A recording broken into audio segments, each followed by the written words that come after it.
Corona marketing. I actually looked it up. It's a trend on Twitter. Strangely absent is Corona beer. They're not engaging at all in the discussions, at least on Twitter. I haven't checked on Facebook or LinkedIn, but I suspect it's the same, right? So why would they pass, or why would they take a punt on this newsjacking situation? I can only guess that management fears what impact it would have to the brand. But given a survey a few weeks ago where 33% of people wouldn't drink Corona because of the coronavirus problem and crisis, they already have a problem. The problem is already there. So why are they avoiding it? So I looked at this and I thought, if I was advising them, if I was in charge of their PR and marketing, what would I do? First, number one, I punch back.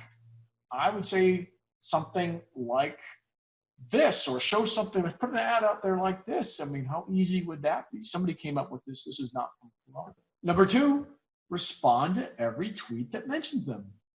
They don't have to engage with the crazies, but engage the sane ones, engage people that are being rational about the given situation, and make sure you kind of turn it into a positive for Corona. Corona's helping you through this situation where we're all stuck at home. We might as well drink a Corona, right? We've got to drink something. So why not Corona? They could have turned that into something much bigger. Number three, they should hold a contest for someone to come up with a new temporary slogan during this crisis. And of course, the parameters would be, it has to be positive. You have to say something that uplifts people, not the other way around, but a temporary slogan that would last the length of the quarantine. How cool would that be? How much exposure would that get? You'd know that'd be all over the news. You know it would. So there you have it. Basically a very quick fix to Corona's PR and marketing problem.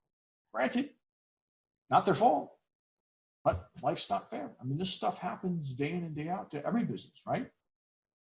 So keep that in mind. And a reminder, if you need a quick fix for your marketing problem, especially now what's going on, there are some specific things you should be doing in order to continue generating revenue and keeping costs down. Click the link below and schedule a call with me.